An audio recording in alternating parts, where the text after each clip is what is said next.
Hey guys, I don't think I have anything to rant about in this one, so I think we're just going to go through the cards and we'll just go ahead and rate them like we used to. I do wish I'd had something to rant about. I think it's fun to rant about certain things. I think when I usually rant about things, I talk about, decent things. What's actually interesting is I think this is one of my Jolteons. Very thick border, some silvering at the bottom, some scratches in the hollow foil, nothing really else. Um, Not too bad. How's the back? Alright, so we've got some whitening here and there. I still think PSA. I think we're sitting somewhere probably PSA 7 category. So we'll go ahead and write that down. And the reason why I think this is one of my Jolteons is because I really did like Jolteon, and this is one of my top loaders. Like, this is one of my original top loaders. I've had this brown one for forever. I don't know. I think it was I think it was a standard top loader that just eventually discolored to this. It's really stiff now. Of course, not really a big deal. You don't get your top loaders back from card graders. If a card grader really wanted to stand out, like in terms of competition, they should send you back your stuff because that would make them really stand out. All right, so we got a Shining Legends Mewtwo. Kind of a hard card to look at. I mean, I can't deny it definitely is cool. Again, kind of one of those over-the-top things. If you hold it just right in the light, oh wow, it's Mewtwo. If you hold it like this, it's an outline of Mewtwo. Front looks good to me. This is just one of those cards that's hard for me to figure out what to look at because of there's so much going on. Some stuff on the back, but super minor. I'm thinking this will be a BGS card, so that's the route we're going to go with this card. And I could see it being a BGS 9. Don't know if it could be a BGS 10, but I think possibly BGS 9. And again, there's reasons why we branch out, right? Because BGS, in my opinion, they're more collectible. But really, BGS charges a little bit more, so you really want to send cards that are going to be a higher grade. Otherwise, it's not really worth it.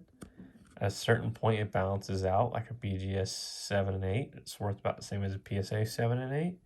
So you might as well send it to the PSA if it costs less for those sorts of grades. So definitely missing some top. It's a little bit thicker on the bottom. And there's a little nick there. Everything else is fine. And then we've got severe nick here. This is CGC.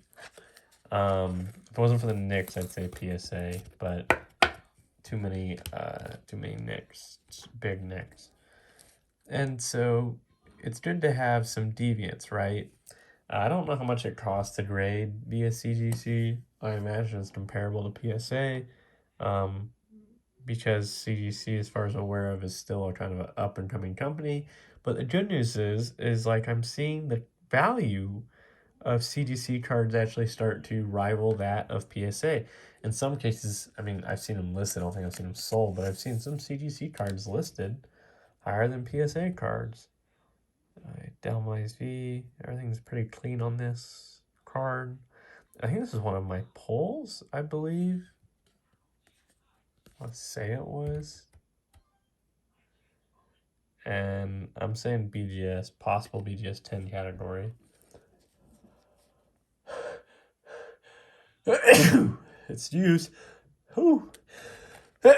Excuse me. Now I'm certain Dave is shaking his head from Vintage Pokemon Hunter Brothers. Like, man, Flaming Chicken's gonna try and grade everything, huh? Because it's not really a card you would probably get graded. And to be honest, yeah, I think I will. I think Pokemon has cycles. This isn't insulting Dave, by the way. This is I just know, and I was the same way too. I would say you don't want to get everything graded. And I was doing a series originally called "Is It Worth It?" It was a lot of work, doing all that history lookup. At a certain point, though, it did become, basically October of 2020. Pokemon cards were insanely high in price. Everything was worth getting graded. Everything. That's what everything was. That's what everyone was doing. And now it's kind of faltered again. But for those who weren't ready, like me, because I didn't have my cards graded yet, we kind of bit the bullet. There's like a rise right here. And so I think it's better to be prepared as long as you're capable of holding, and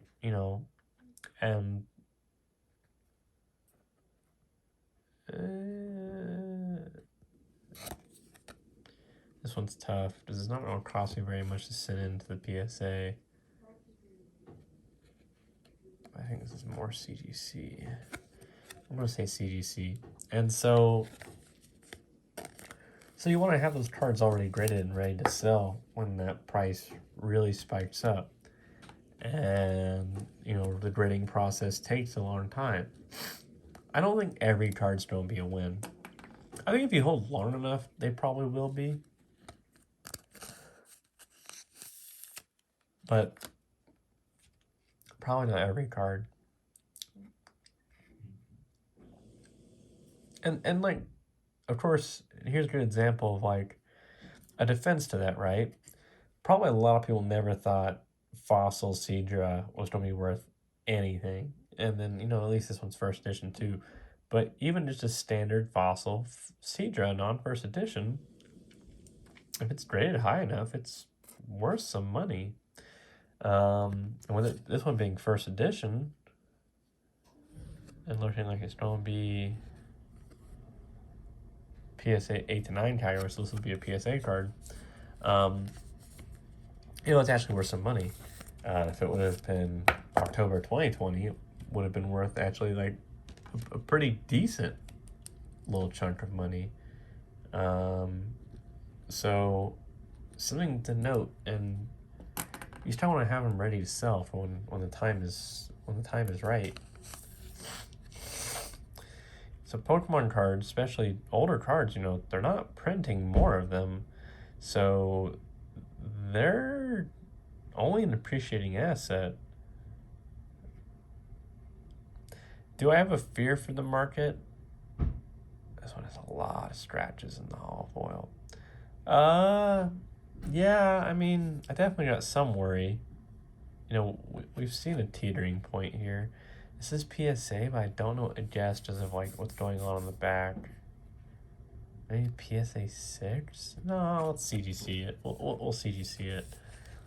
And so, the idea is you don't want to overextend. And that's what we've seen, actually. We've seen people overextend where they spent too much money, and now they have to sell off all those cards they bought. And it's one of the things that's making the prices of cards actually drop. Again, another card people probably never would have thought of. I'm not saying this one's super valuable, but I'm saying in terms of people would have been like, oh yeah, this Seadra, that's not even a rare, it's gonna be worth something. But because this is an Aquapolis card, E-Series card, last of the WotC, it does have value to it.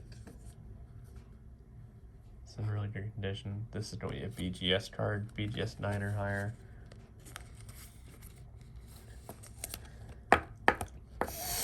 And even if it's not worth anything now, I definitely think it's, I'm a patient man.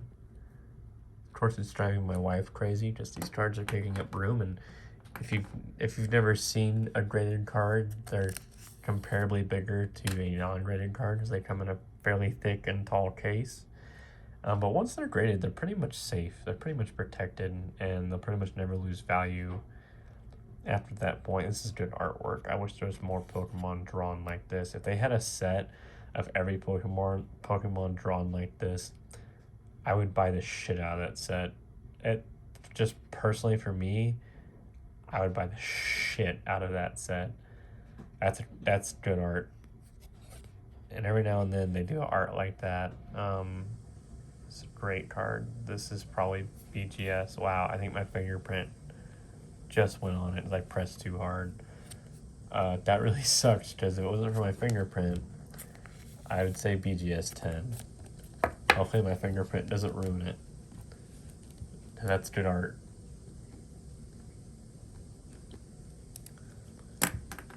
And I'm excited to take cards into the BGS.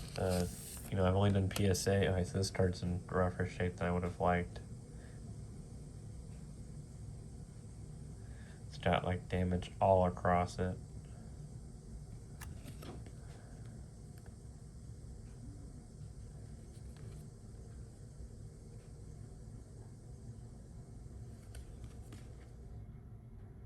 You know what? Hold on, I'm gonna take a look at this one off screen. So this one I think will be a giveaway card. It's really hard to tell if I should make it a giveaway card. I'll make a note of it and we'll go from there.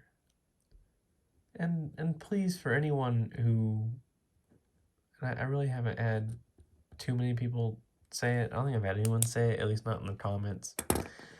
Please don't scoff at me for using my less valuable but still vintage cards as giveaway cards. This is a very small channel and we do a lot of giveaways for our channel size. We do more giveaways than,